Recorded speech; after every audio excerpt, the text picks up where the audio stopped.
check, 1, 2. Mic check, 1, 2. This is Daniel. I think that's the start of the show right there. Welcome to the listening party. I'm Howie Howard. Got Nate Holt in the house as usual. Nate, what's up? What's going on? And we are joined by a guest for the first time. This is Daniel Glasscock from Lawrence, Kansas.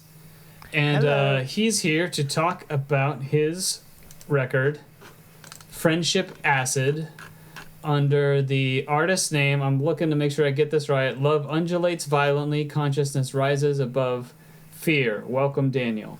You got it. How you doing? I'm good. So I was surprised a couple, 3 weeks ago when you came to my front door, and I learned that Nate and I were not the only people in Lawrence, Nate's in Kansas City, who made a weirdo modern pandemic electro record. Something like that, yeah. Because you happen to do the same thing, or an adjacent thing. Very, very much adjacent. I had no idea that you guys were into that sort of thing. I mean, I knew about Night Mode, of course, and I have most of your releases, I believe.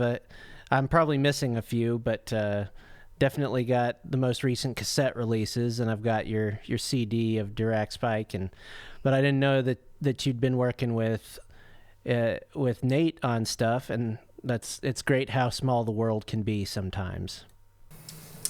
It can be. So, go ahead. Sorry, Howie. Oh no, I was just saying it can be. What do you got, Nate? I was just gonna say. I was gonna ask because I don't know. I see a lot of keyboard, real estate behind you. But what's your background? Like, what? Are you? Do you do electronic stuff, or do you do a little bit of everything, or what's going on? Well, I started off in high school, trying to make psychedelic folk music because that was my thing. Loved Espers and Captain Beyond and a whole bunch of bands in between there, and just got into production out of necessity, and have gradually built up a instrument library, and in most recent years, since probably about 2016, 2015 probably, I of course have jumped on the vintage keyboard trend and the analog domain, all hardware stuff. I'm not, a DAW-less snob about it, because I learned Pro Tools in college, and I'm not gonna unlearn it. I mean, it's too valuable a skill set. But yeah, I'd always been into stuff like Aphex Twin. Yeah. And I mean, I listened to Analord. That's the Bible for me, Okay. And that's kind of what got me on the Roland kick. And then I learned about all these, just going on vintage Synth Explorer. I found out about, Yeah, I like that site. Moog and Korg, and of course Sequential. They're my people. I got more sequentials than I got anything else, I think. So yeah, you got a shirt. I even got a shirt. Yep. Yeah, but nice, dude. Okay. It's necessity's the mother invention whenever it comes to electro production, and I've been working on kind of electro style stuff since around 2014, 2015. Cool. Yeah, I like this record, man. It's there's a lot of really cool, interesting parts, and yeah, man, I'm excited to listen to it. Well, the feeling's mutual. Your guys' Orbital Breed album is fantastic, and I feel like I'm in good company tonight. Oh, thanks, man. How are you still there? I'm still here. So I wanted to clarify: the shirt is not analog, right? It actually it is. Yeah. Oh, nice. It was synthesized with manual components, non-digitally, I think, right? It's an arbitrary waterline, between analog and digital, and some of the best stuff is hybrid anyways, so I'm not a purist at all. True but that. nothing beats a good VCO. So I don't know if you want to tell the story quick. Music's going to start in a couple, 3 minutes, but you started this record, you told me the other night, a couple years ago. Yeah. And then when the pandemic started, that kind of added some urgency to it. Yeah, a little bit, just because, well, I'm not beholden to a whole lot of schedules anymore, you know. I've got several other bands that I work with in the live domain, and everything just went on hold, you know, when nobody could hang out anymore. I mean, I live with some people who I have a band with, Hypermortal, but this one was like, well, I normally meet with almost everybody on this record. I mean, each song is named after a person that I'm friends with. I normally meet with them on a fairly regular basis, and the pandemic hit, and it's like, well, I can't hang out with you, you know. So, I mean, I'd already had the concept in mind to make a stylistic encapsulation of each person, but you know, I finally had no other choice but to just do it, you know, finish it up. But I've been working on it for about 2 years, if not 3. It's always been something kind of like going on in the periphery while I'm recording other projects. That's cool, man. I assumed that it was probably all people you knew, but you confirmed that just now. That's cool, man. It'd be interesting to hear some stories behind it, because, yeah, like I said, there's a lot of interesting, cool vibes on there. Yeah, man. Well, I tried to make it fit their personalities to some degree, make it fit the stories I've built of them in my mind. You know, it's a rough concept, and sometimes it was redactive, but you know, once I finally realized what I was doing, I was like, okay, I've got to tailor make each one of these as good as I can. Otherwise, one of my friends will think that their track is the weakest on the album, and thus they have the least amount of affection in my heart or something. So I just tried to make a banger every time. There we go. Here it comes. Yeah, and here we go. Let's hear a little bit of Jane.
So I feel like, is there microtonal stuff going on? I feel like there's some of that Aphex Twin changing the tuning around a bit.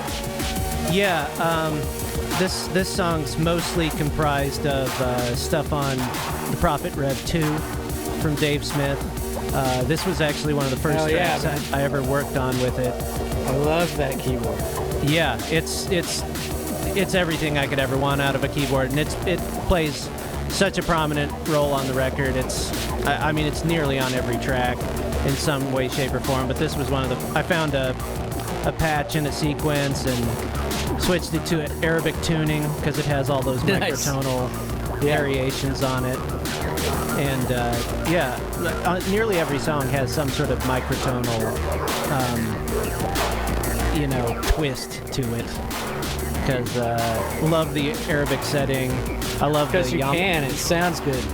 It sounds so good, and you just play a melody, that would normally be equal temperament, and it goes off into a totally dark world that way, especially with that one in the Yamaha minor setting.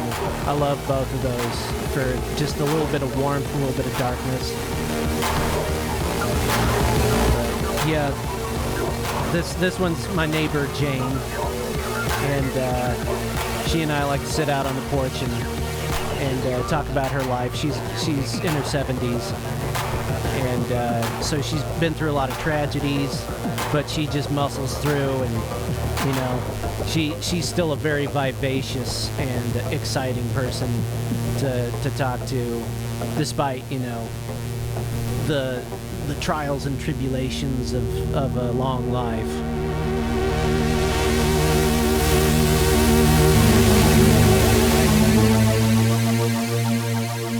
All right, and Joel is up next. You guys, Royce is in the lobby. I'm going to let him in. We'll bring Royce up to speed if we can. Sweet.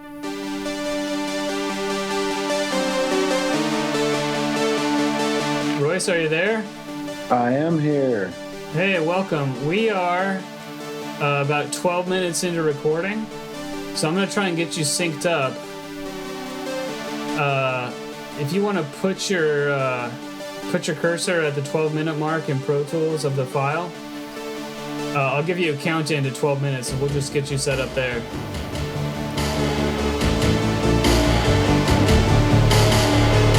Does that work for you? What are these drums, man? This is a Boss DR 880. One of my favorite sequencers, drum machines, whatever have you, and I ran it through a bunch of stomp boxes, saturators, that sort of thing. Yeah, I love them. The song, Joel is my bandmate in a band called Serene Fiend. Oh yeah, man, totally. Yeah, and he is all about saturation. Yeah. And taking the drums and just mangling them and get them as crunchy as possible. And also he plays a mean slide, like lap steel slide guitar. He's a fabulous guitar player. Yeah. So super. I tried to hit that vibe with it for him. Royce said he's trying to reconnect. All right. Just got in. Welcome back, man. Thank you. What's up, Royce? Hey, how you doing? Doing all right, man. Good to see you. Good seeing you. Oh, and pleased to meet you, too. Yeah, absolutely. Where are you guys at? What did I miss? We're in the middle of the second song. So if you want to get your cursor queued up to 14 minutes, I can count you in at 14 minutes, and we'll get you synced up with us. That's in the WAV file. Yeah. Give me a second. Sure thing. Okay. We got about 20 seconds, and we can always just move the timer down. And if you guys want to continue while I try to get situated. What are the synths you're using on this song? So this one's mostly Rev 2. Once again, this and Jane were like both kind of like the earliest tracks I started working on for this particular project. But yeah, it's mostly Rev 2 all the way through. Like even that kind of arpeggiated kind of guitar sounding. The real distorted 303 sound. That's just a TB3. Oh, Thus the acid of the album. It's not. I don't think any acid purist would consider this album actual acid. But I tried to get the TB3 and the 808 or the 909 on every track. I used a lot of the Volca bass. That had a lot of kind of acid feel to it. Yeah, that was actually one of my first synths. It's cool, man. It's really cool. I like the triple oscillator on the thing. Yes, yeah. And I did a lot of work with that back probably 2014 or so, but Because couldn't you sequence each one of them? yeah, you could have yeah. a separate sequence running on all of them. Yeah.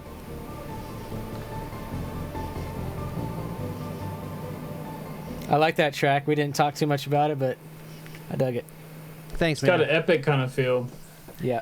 I'm widescreen. going for epic every time, but you know,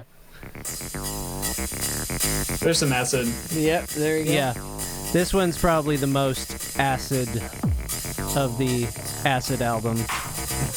But it's it's called C.R.A.F.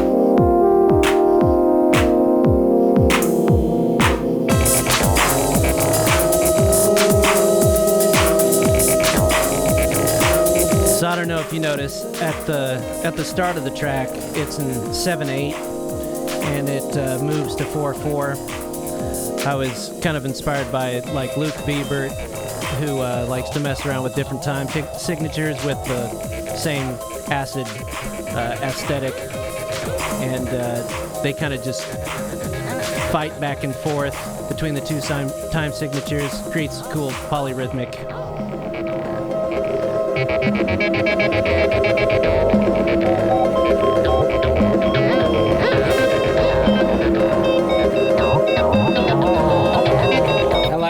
I like messing with time as well. It's really fun to listen to the record with you because I was telling you the other night, I mean, it's a very dense record. I still feel that way. But the uniqueness of each song is jumping out at me a little bit more Yeah. for whatever reason. Well, I mean, they are individuals.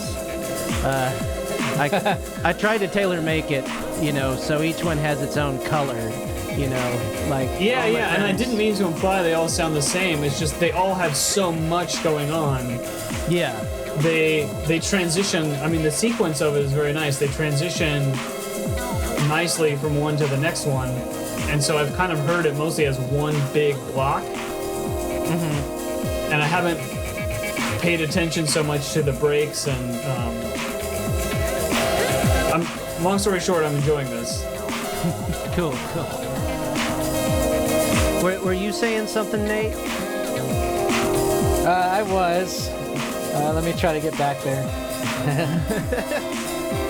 Sorry, Nate. Oh, you're fine. Oh, yeah, I was just saying, messing around with time signatures and kind of playing, like, just hinting at this or that with different, like, rhythms, and it's fun to do. I like listening to it. It's just, it doesn't seem like it gets boring. It kind of, like, it just naturally, like, moves forward somehow.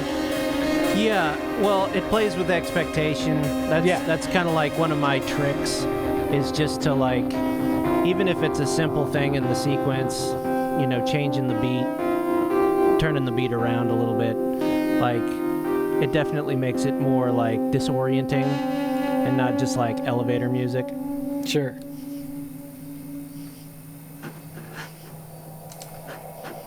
Number 4, Jeff.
like a mystery is afoot.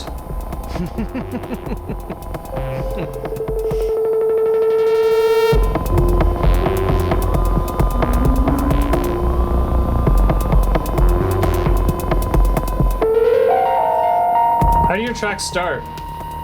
Yeah. Most of the time, it's with a patch, you know, just flipping through presets. I'm like, that sounds okay. It'd sound better if I did this, and then I hit a chord. But other times, like in the last song with Sarah, I wake up and I have melodies kind of stuck in my head, and I'll just grab my phone real quick and sort of sing a rough approximation into it, and I'm like, okay, now I have that, you know, floating in the ether, and then I, you know, set down chord progressions. You know, I'll spend usually about a day on a track before it gets any good. You know, usually want to put down decent texture, timbral thing, and then I try and work in any sort of like melodic influx, you know, a reason for it to be catchy and not just like, oh, 4 on the floor, you know, waves of sound, whatever, wild random oscillations. That's the fun part later on when it's finally been informed with like the principle of the song, which is like on this one,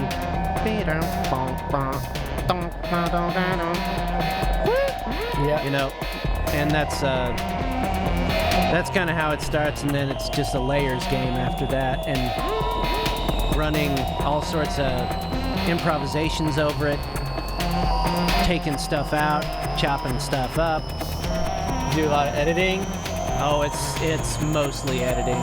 Yeah. I mean, like, I screw up constantly. I'm a terrible keyboard player. I just suck. Me too. And, yeah, so you can commiserate with me here. Well, yeah, I mean, I will take 20 tries to do something just because I'm like, I wasn't, and then I'll stitch them together. Yeah, no, and sometimes it works out better that way. It really does, because you kind of get the,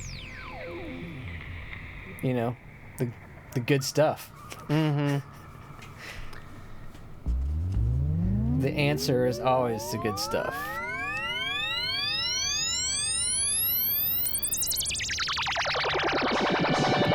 So just got to point out that filter sweep there. That's from this Moog Opus 3 that I did a restoration on. It's a Nice. sweet little string synth from 1980. And my God, it's just the most, but those Moogs, they don't make a better filter. The ladder filter is just, it was perfect from day one, it seems like. And it sounds like we're in the 80s.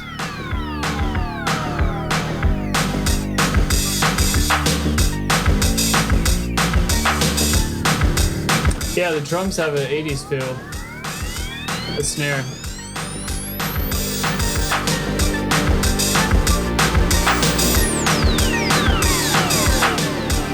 This is one Royce would say belongs in an 80s action film.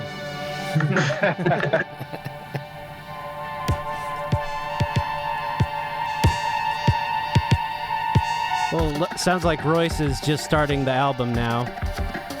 Is that me playing that? Yeah. It was not intentional. I have no idea where that's from. Sounds like a remix. Yeah, Royce, we're about to hit the 25-minute mark.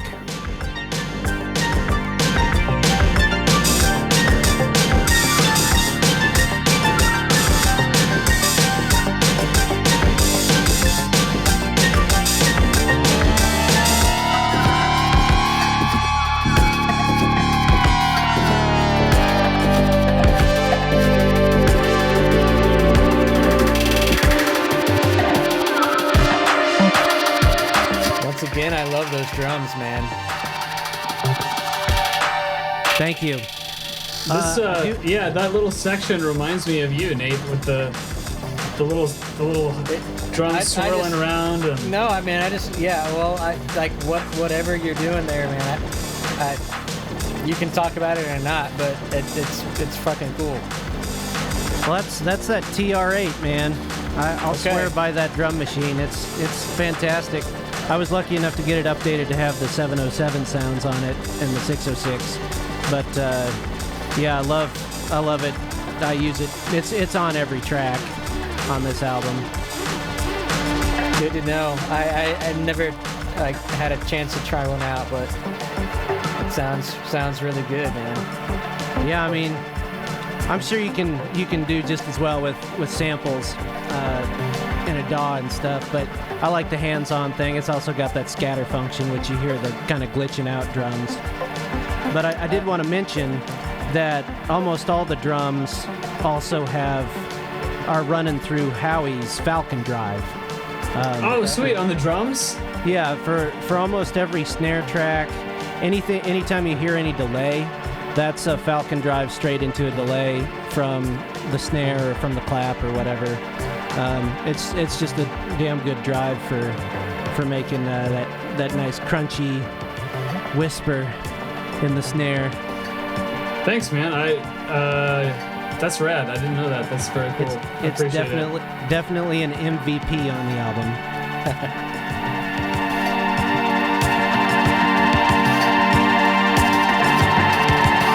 So yeah, this one's about my friend Alex, and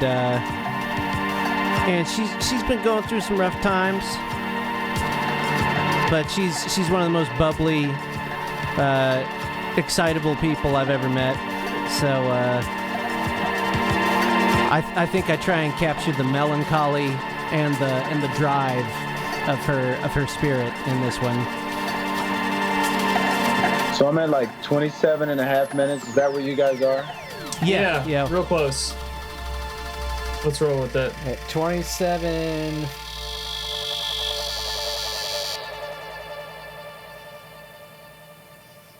$27.50. Got you. I'm right there now. 27. Cool. Welcome aboard. No, sorry. No, you're good. It's good to have you. Who is this? This is Travis. He's the drummer I've worked with the most in my life. He's also my roommate and bandmate, and he's a wild guy. He's a wild man. He's a little loopy. Travis, what do you mean? Like this whole arrangement is Travis? Each song on the record is named for a friend of mine. And it sort of tries to encapsulate who they are. If they're musicians, I try and work in something stylistically that they do. Well, Travis has got a dope ass vibe, man. Yeah, he does. Quite literally. Oh, this is super tight.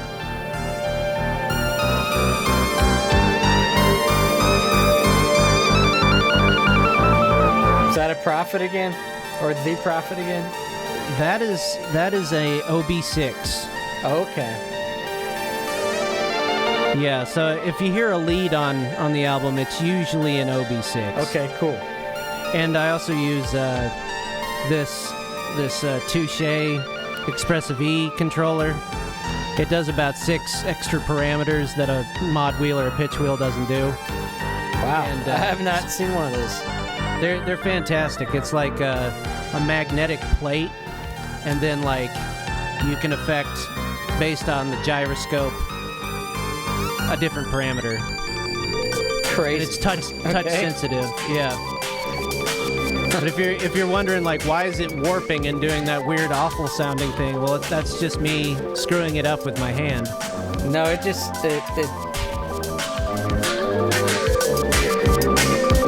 sounds like it just sounds warbly. I didn't really think about it too much, but that's cool how it became warbly.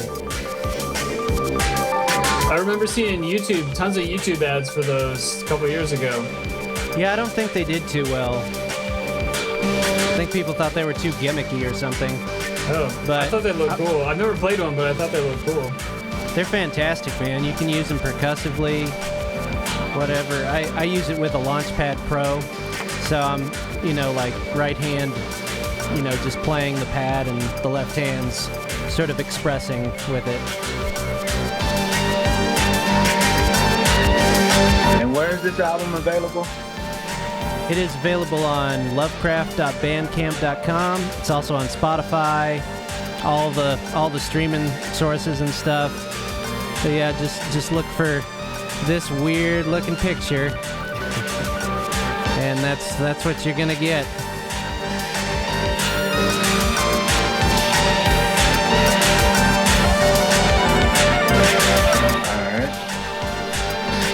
So yeah, it's Love Undulates Violently, Consciousness Rises Above Fear. Long, pedantic name. I got it.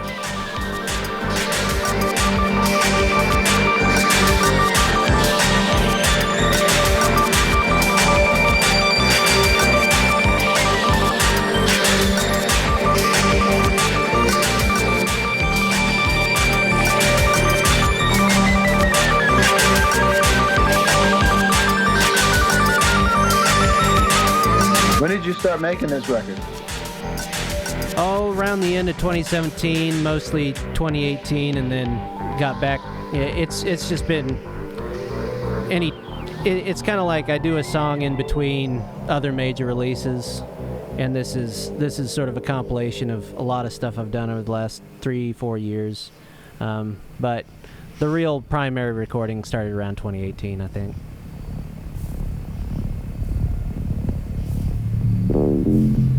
Well, I love that. This one's Lily. Lily is my cat. So that's why she gets the short one then, I see. Yeah, she's not gonna hold it against me that she's got the short straw on the album. I think it's probably the most literal track though on here. It sounds like a cat.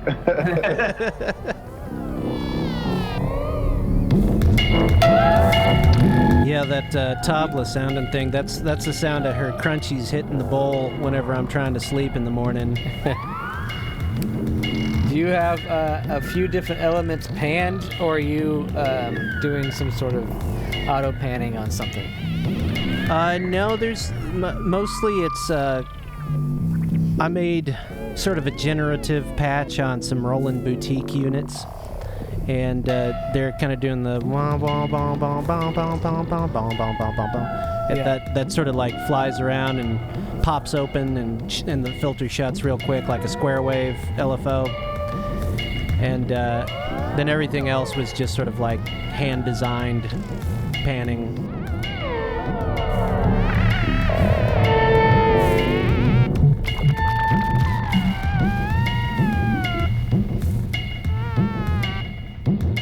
And we go into Sam, which has become one of my kind of early favorites. Partially because I know Sam a little bit, so I have a little of the extra kind of layer. Yeah. I definitely get that a lot from the outsiders who've listened to the album. They really dig this track for some reason.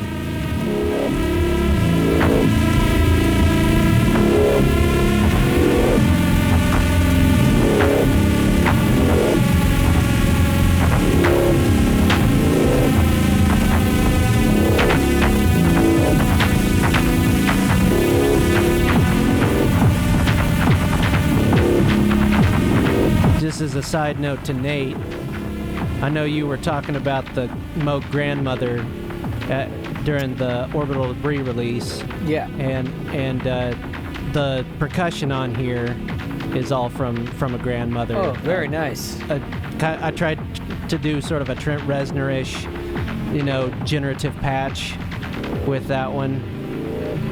Yeah, I've been meaning to mess around with some more of the percussive patching on it. It's crazy, man. Yeah, it's there's so much you can do. It's endless fun.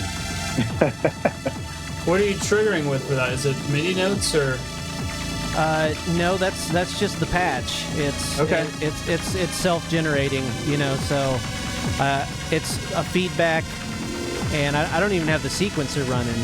It just, you hold down a note and it does this. I couldn't tell you the routing to save my life.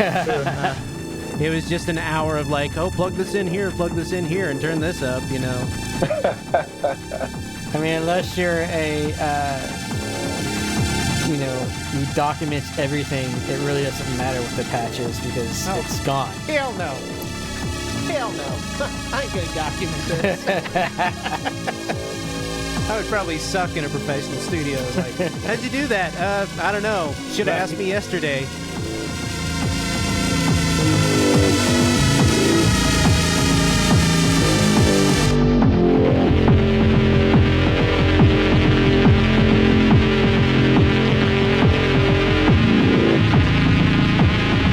But Sam is the guitarist in my band, both in Hypermortal and in Serene Fiend. And when it takes its turn here, just a second, I think you'll maybe see why.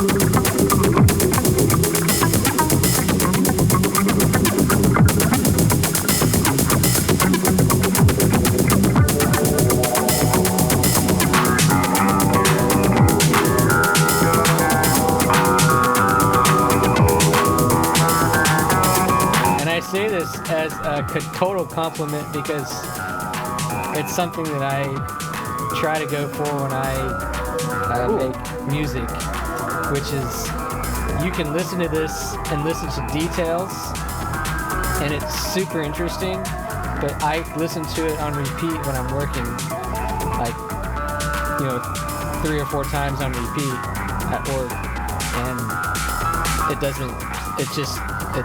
it sits in the background.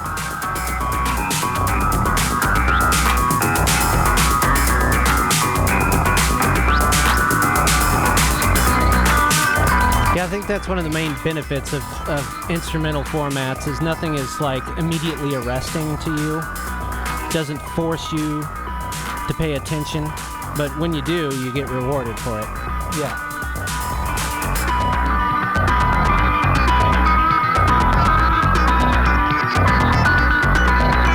Is this a real blending of Lovecraft and Hypermortal? Like a few tweaks, this could almost be a Hypermortal kind of interlude or something. Oh, I think we're inextricably linked, of course, melodically and rhythmically. We all love most of the same kind of music.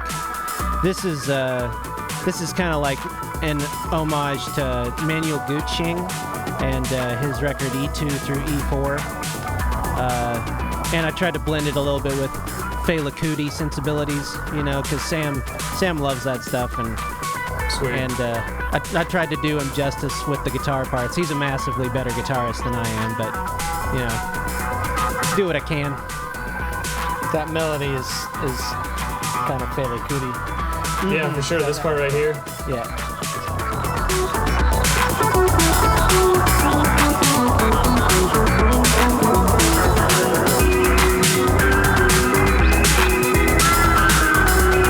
Alright, so what's your musical background? I've just been playing music since I was a little kid, Got a couple bands here in town. And recently got into electro about 5 years ago. 6 years ago, maybe. 7. I don't know. I kind of lose track.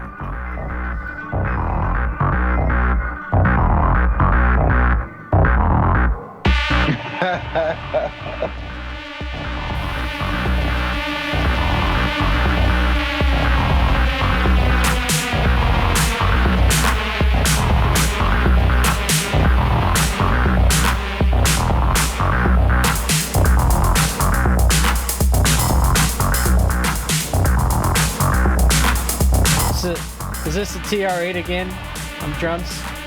Yeah, that's basically a 909 emulation on there. Yeah. I'm a big fan of the 909, pretty partial to it.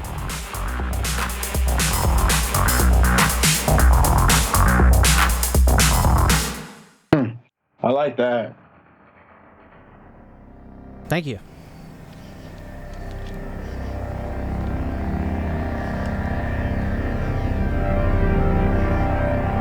Who's this? This is Jenny.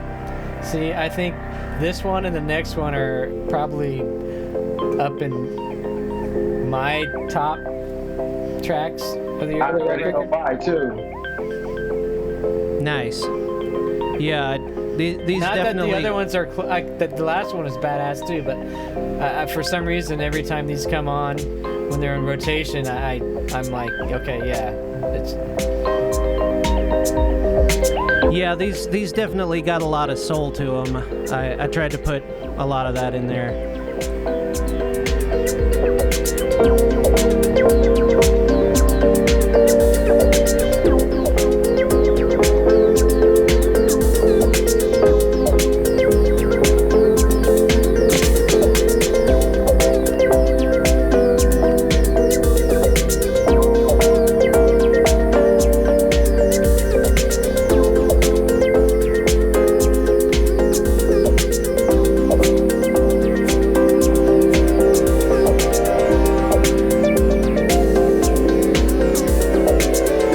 Do you work on the grid versus off? Because like the one with the grandmother percussion, that probably wasn't to a grid, right? You did the percussion first. No, I don't use a grid in like I don't know. You might have noticed kind of a burial feel in the Jeff track, and he's one of my idols. Burial.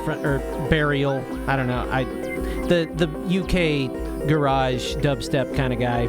Yeah. And he doesn't do anything to a grid. He says he does it all in SoundForge and, manually links up the beats and stuff. He doesn't do any of that stuff. And I kind of take that as like a challenge, a personal ethos kind of thing.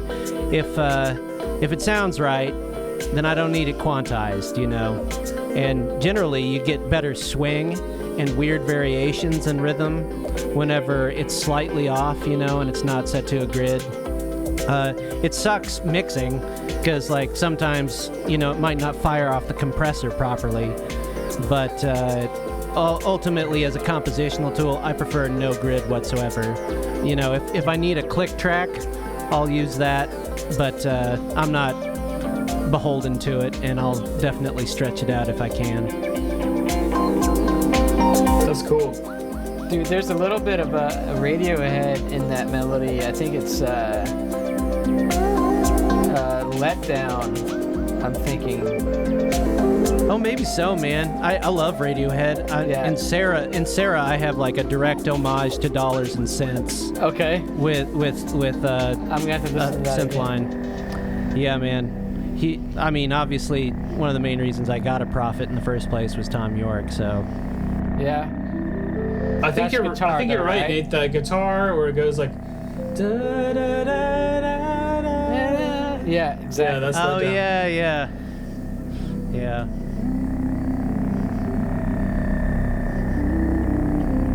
That drone there was made with a grandmother as well. Sweet. I'm gonna mess around with that for sure. Yeah, man, it's a good tool. I sold mine, but what are you gonna do?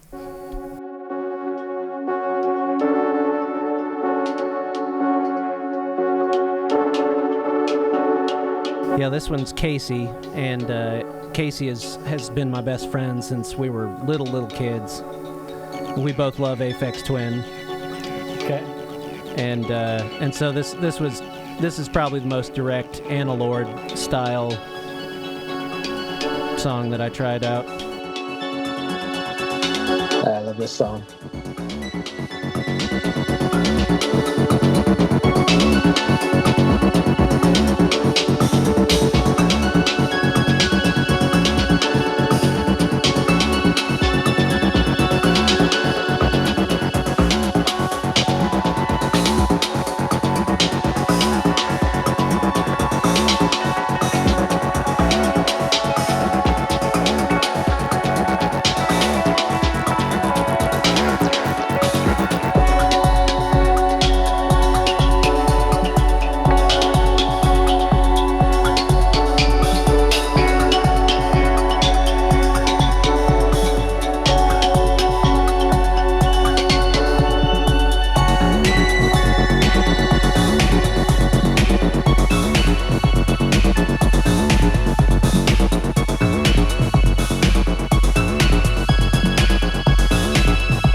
a nice arrangement, how the parts weave together and start and end.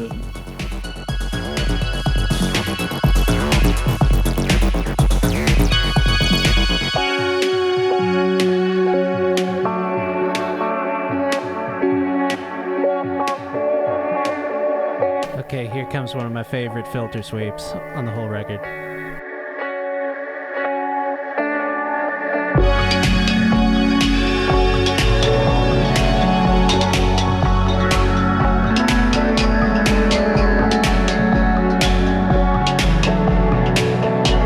Once again, the Moog Opus 3. Oh, and I gotta give shout out to Sam from Gnarly Davidson for loaning that out to me. It was in a sad state and fixed it up. Been using it ever since. Sounds beautiful. It's just like from outer space or something, man. Right. It was blessed by angels.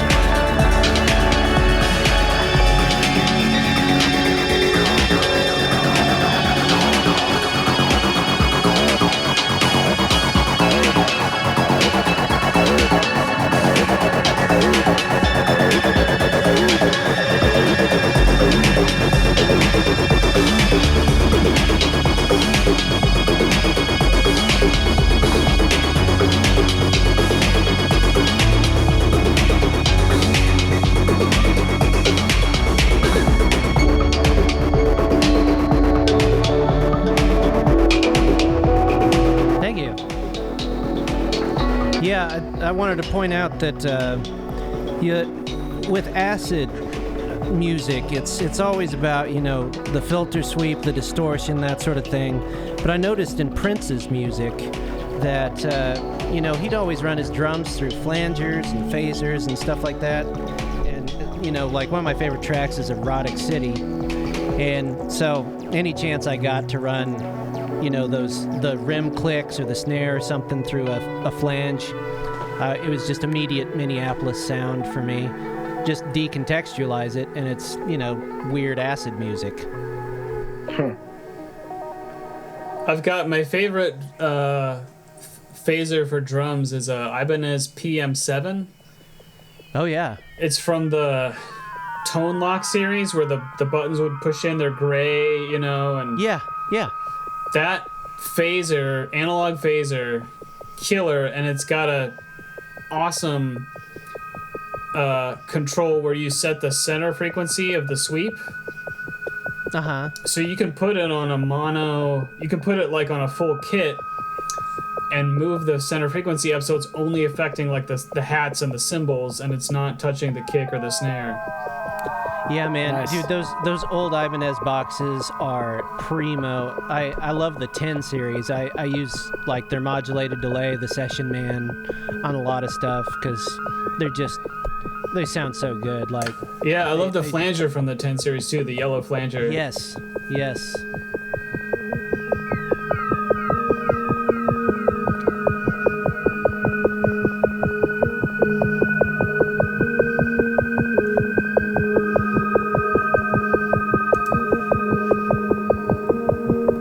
So this is Josh, right? Yep, Josh and Jeff are both in a band with Travis called Braingia, and they used to practice in our basement quite a bit, and I think a lot of Josh's musical ideas, I tried to incorporate a few of the motifs that I sort of associate with him.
once again, that is the good old OB6. Very with nice. the touche in combination. So you get that sort of like vocal muting to it. It's a very versatile combo. But the sort of pulsing drums there, definitely inspired by Howie's Dirac Spike Night Mode album. I ran an MS-10 into a DoD FX33 buzz box. Nice. And it just had the right timbre for me, and definitely gave me like Tangerine Dream vibes and all that.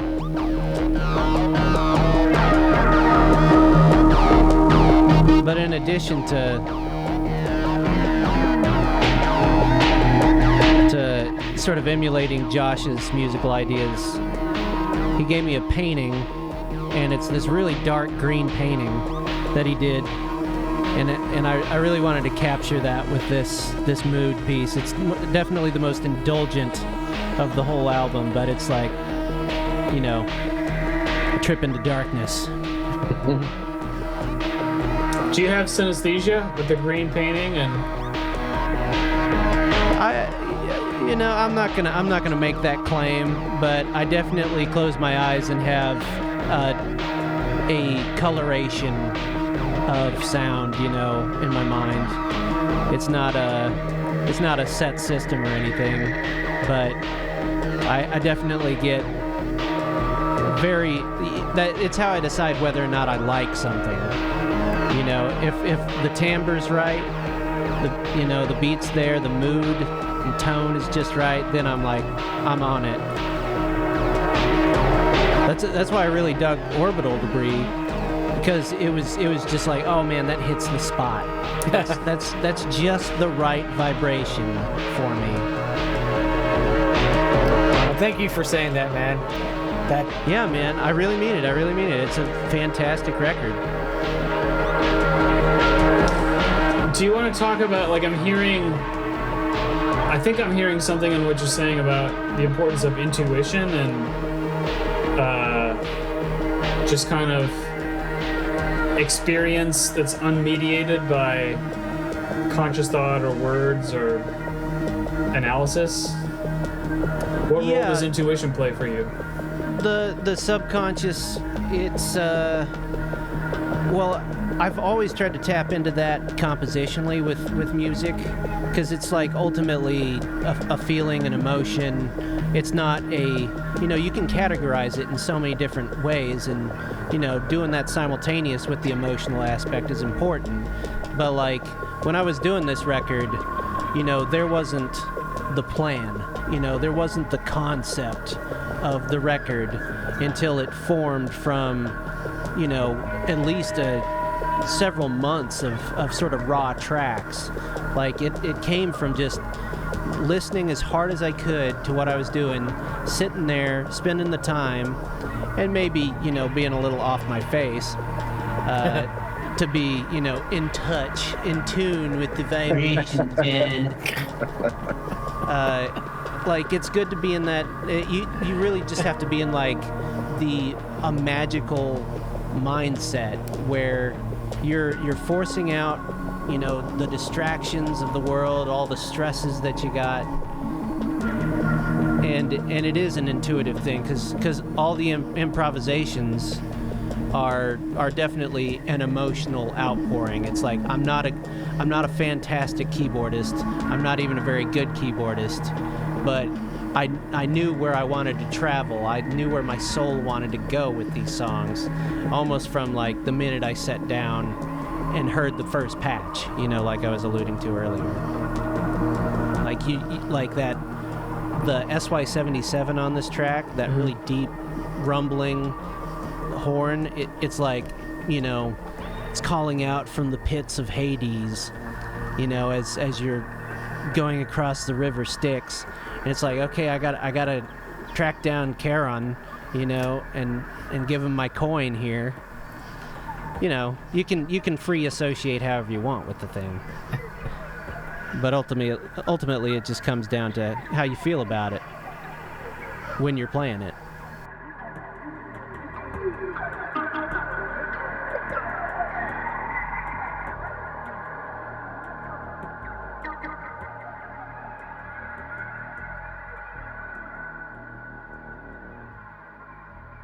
I really like the quiet parts between the song. It's the best place to talk over it.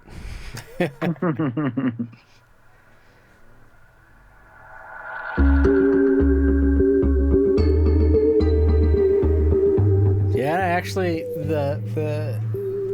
this one and the next one too are up there on my if I had to pick favorites. This one's my buddy Bobby, who is in a band called Ask an Adult, and recently he's made his forays into Halloween music. So this is my That's my wife Amber's favorite holiday. yeah. I should. I'll ask you where his music is and link her to it because she's a Halloween fanatic. I think he's the perfect fit for it. I think you'd really dig his stuff. His name's Bobby Youngblood on Spotify and on Bandcamp. Bobby Youngblood? Mm-hmm. Okay. Well, it's perfect timing. Yeah.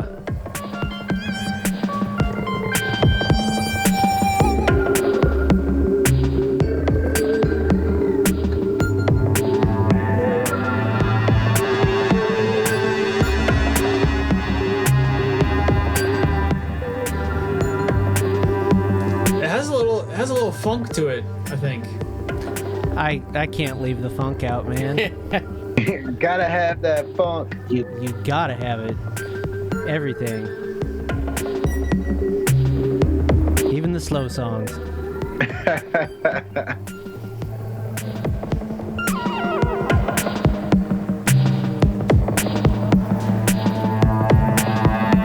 So that beat is a approximation of a stock beat from a Roland CR78. That's where the snare comes from? Yeah, there's samples, unfortunately. I couldn't get a hold of a real one. They're only like $5,000 a piece or something, if they even work. But, yeah, I love the sound of the CR78, that old organ-style ace-tone rhythm section. It very much screams Halloween to me.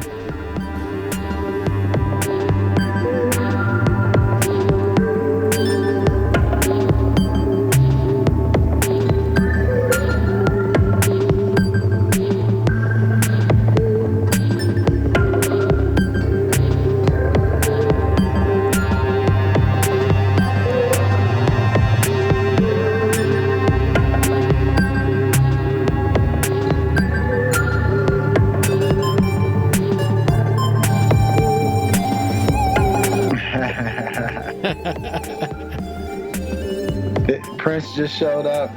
Yeah. That's what I'm saying.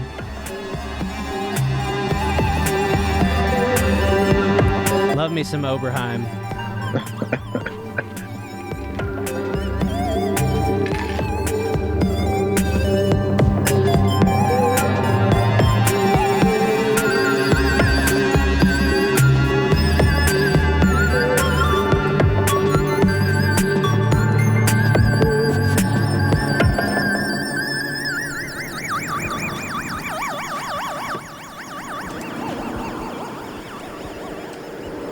This wind sound, that is the chorus noise of a Roland JX3P, and that's one of my favorite boards. It features pretty prominently in this next one, which is my self-portrait. Ah, so that explains the title. Okay. Yeah. I have various pseudonyms, but Dirty Dick is my alter ego in a group called Softcore Syndicate. And I've been working on a massive funk R&B opus that hopefully I'll have done in the next 5 years, but no promises. But this one was kind of an outtake from that, because the bass is too heavy. There's no place for vocals. I guess you'll see. No, I really, really like this song too, man.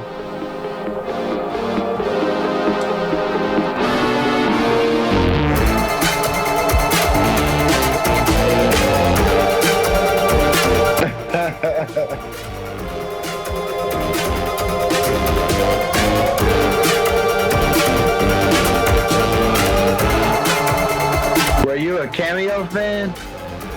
Oh yeah. Yes, I love Cameo. Yeah, I was kind of going with this one for Africa Bambata Nucleus kind of vibes. Oh, I can hear that. I don't know if I think it stands out from the rest of the tracks by itself. It's just got a lot of energy to it,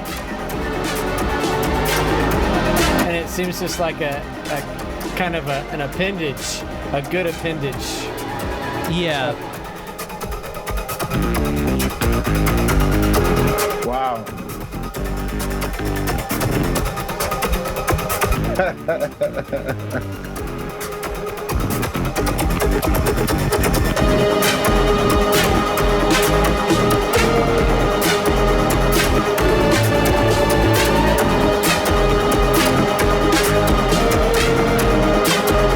So if we've had some Prince, this is like some Morris Day, maybe. Yeah, maybe it's just my love of 80s R&B, SOS band, Jammin' Lewis. But I mean, really, I gotta give up all the respect to the person who got me into it, which was Dame Funk. I mean, I don't know if you guys heard him, but he's modern boogie. Just inspired me to get a JX3P. He's turned me on to so much good music, like Slave, Steve Arrington, Clear, these kind of bands. It's boogie is everything I've aspired towards. I just didn't realize it until the last few years. D-Train.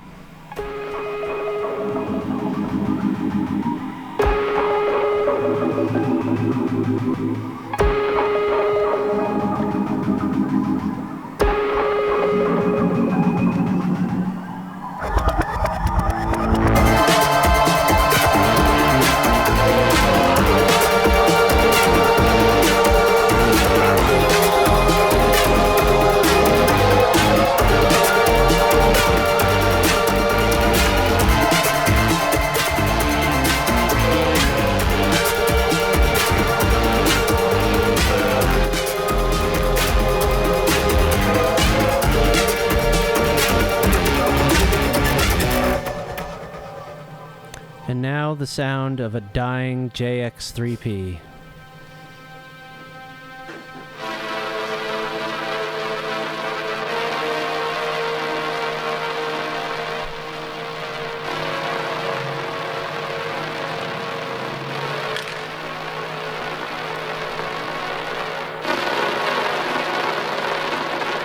What do you mean by dying?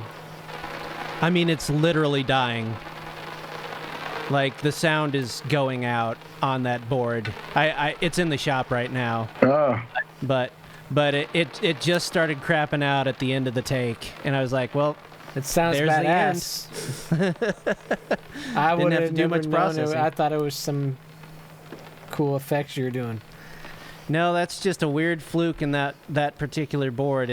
It something was going out on it, and not even my tech knows what the hell is wrong with it. But we got it fixed up enough that it shouldn't do that anymore, but we'll see. I mean, they are old boards. It's 1983 when that thing came out, so thing's older than me. Wow. But there it is. That's the record. Friendship Acid by Love Undulates Violently. Consciousness rises above fear. I did it from memory. Nice. There you go. Or Lovecraft for short. If if you're into the whole brevity thing. Yeah. So it's I'd say it's a massive record, it's a dense record, it's a fun record. It's a diverse record. Covers a lot of territory. There's a lot to dig into. But I agree with Nate. Like, I throw it on while I'm at work and just kind of let it wash over me, and that works too. Yeah. All purpose. And what's on this graphic? That picture is it's some photos taken by a professor at Emporia State University. His name is Larry Schwarm, and this was his wife, I guess, at a New Year's party. And he did a series of photos of flashers wearing Nixon masks. And the concept, I guess, behind it was just because Nixon, he was kind of a douche, and and the liberation movement was happening right around the same time as Vietnam and all that, and so that was his sort of political statement at the time. I think he disavows some of his 70s work because he's much more like landscape and natural environment and stuff, less political stuff. But I thought it was fitting because I got that photo set from my friend Jane, who is of course the first track, and that came from her friend who passed away. His name was Ron Brune. He was a writer for the Wall Street Journal, I believe, doing classical music reviews, and then the oldest thing on the record is from 1978, an MS-10, a Korg MS-10, and I thought, well, there's the connections of all our friends from the past. It's a celebration of the past while the political statement still stands true. We live under an authoritarian goon who, wants to tell us what to do with our lives, our bodies, whatever. Normalize all this for some stupid, political agenda. And then also it's Richard Nixon, Dirty Dick. Dirty Dick's the last track. It's too perfect. How could I pass this up? So, comes full circle. Friendship acid, Don't think about it. It just makes sense. No, I love the title. Thank you. Yeah, it's not, like I said, it's not an acid purist would probably not be putting this in their DJ set. But, it's my take on acid, It came from a very acidic place. Well, I think it qualifies. Levels. There's so many levels to it too, man. So many levels. It just blooms out. Yeah, I can taste the colors. It's like an onion. Just peel it back. A wheel within a wheel, man. Is that the space you're in? Is that where you created most of this record? Yeah, most of it. Yeah, I mean, I'm not a hippie or anything, but no, I sometimes it takes a little, chemical influence to make it all set right. You know what I mean? To get you in the right emotional state. But don't do drugs, kids.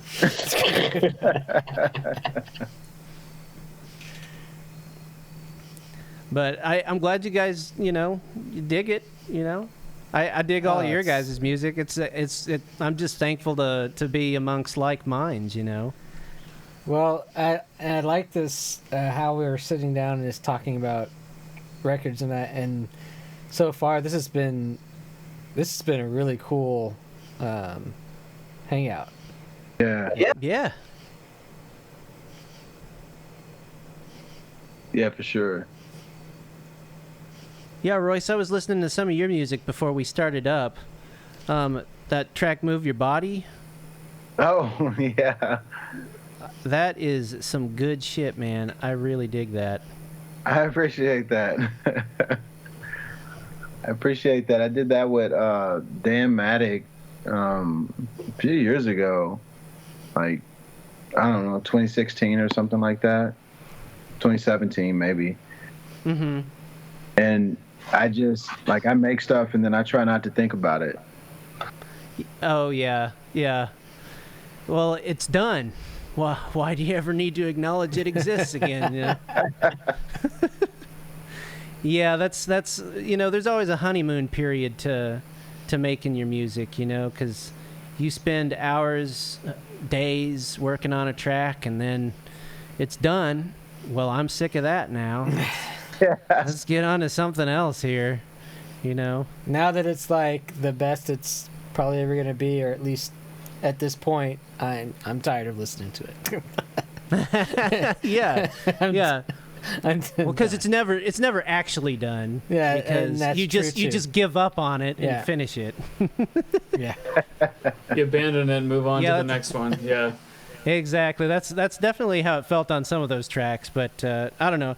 I've listened to it quite a bit more in the honeymoon stage than I have on past records. At least over the last 4 or 5 years. And each time there's still a little bit of that ASMR on some spots, and I'm like, okay, maybe I'm on to something finally. It's encouraging at the very least. No, man, that's a great body of work. You should be proud of that for sure. Mm-hmm. Well, thank you. It felt real good. Seriously, I love hearing like just music that you can just listen to. You know what I mean? Like, I don't have to say, oh, here comes the bridge. Here comes the... You know what I mean? Yeah. Well, eschewing traditional formulas in songs has always been an MO for me, whether it's in the rock paradigm or folk music or whatever, because we've built up this sort of canon of expectations in genre, and then you pigeonhole your you focus your attention towards that expectation, and then when it's not fulfilled, well, you're like, oh, this music sucks. But if you know enough about, like most producers, musicians who have that language, that auditory language, you can play with it and screw it up on purpose. And that's some of the most fulfilling music. Like I mentioned Burial earlier, and of course Prince. Like, they were just fantastic at destroying your expectations. Yeah. And then rebuilding the way you're supposed to listen to a song, even if it was a simple song. Yeah. Less is more. Yeah, exactly. Less is more. You can always take something away from a track and it'll sound better, Like When Doves Cry, take the bass out. I mean, I know that's a pretty go-to kind of example, but yeah, just take the bass out. Oh, wow. Goes to number 1 or whatever. I mean, who doesn't like When Doves Cry? Do I miss the bass? Maybe, but you got live versions for that, The record version's perfect. The only person who didn't like it was Prince. Really? No way. I thought he was the one who took it out. Man. Yeah, that's what I thought too. No, I just meant like the only person who doesn't like When Doves Cry. Oh, really? When he came to Kemper, he wouldn't do any of those like classic hits or anything like that. He was like, nope, I'm past that. You guys got to hear my new music. That's what it is. I can feel that. When you're 20 or 30 years on from that, do you really want to play, Little Bo Peep or whatever? Right. When you're, I don't know, maybe some rock dudes like are just fine with playing something that they wrote in 1962, but like Prince, some of his best stuff came out like right before he died. I'd want to showcase that instead of just play I Would Die For You for the 9 millionth time. That's exactly right. Well, what is this? A Prince appreciation meetup now? We can turn into that. Okay, that's fine with me. Let's do it. I think we're gonna have a tough time playing the music, though. Yeah, probably get flagged. Although, no, I guess he's not around to be so much of a stickler about it anymore, unfortunately. Well, the estate's around, and they're doing an excellent job of separating me from my money. Yeah. Did you drop some on the Sign of the Times box set that's coming out? I haven't done Sign of the Times yet. I'm still honestly absorbing the 1999 box set from a year ago. Did you get a hold of that one? I was Yeah. looking for it. I missed out. Super good. It sounds so. And we maybe ought to wrap this up. This is a long one, but while we're here, I got a compliment. I've been, A/Bing the box set stuff against my vinyl. Mm-hmm. And it's all sounds fantastic, but I gave 1999 a hard comparison, and I kept checking because I thought this can't be true. I prefer the remastered mixes. Really? They're so clear, but to me they have all the character. They bring back all the memories. They're so good. Now, did Sylvia Massey oversee those, the remixes or the remasters? The estate hired a guy. I don't know his name off the top of my head.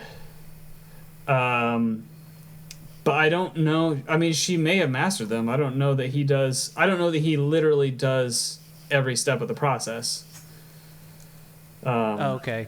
But whoever's doing it, they sound fantastic. Man, some of that stuff from the vault, I'm like, why couldn't you just put this out when I was younger? Like Wonderful Ass off of Purple Rain. Good God. Just the perfect track doesn't exist. Oh, hold up. Have you heard Wonderful Ass? Man, he's so good. We really lost a bodhisattva whenever he passed on to the next realm. But in the meantime, we got some other good musicians like, the four of us and.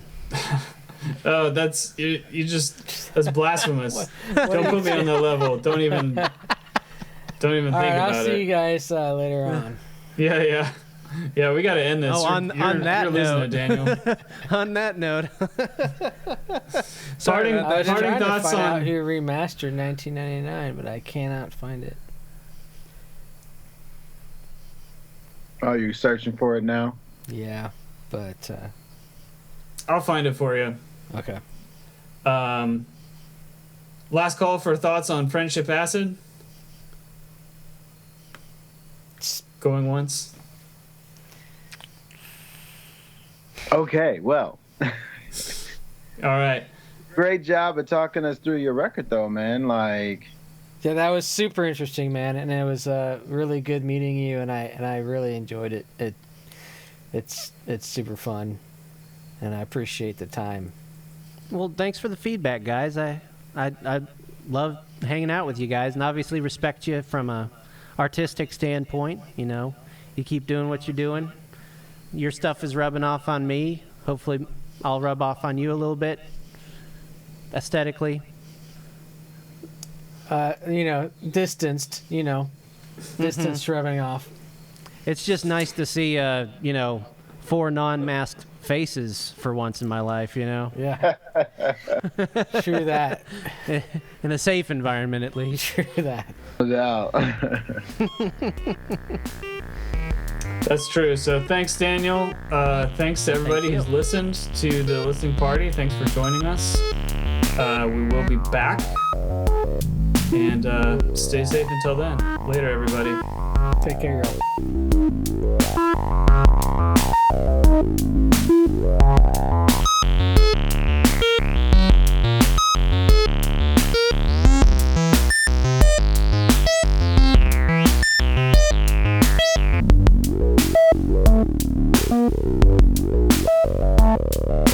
Wow.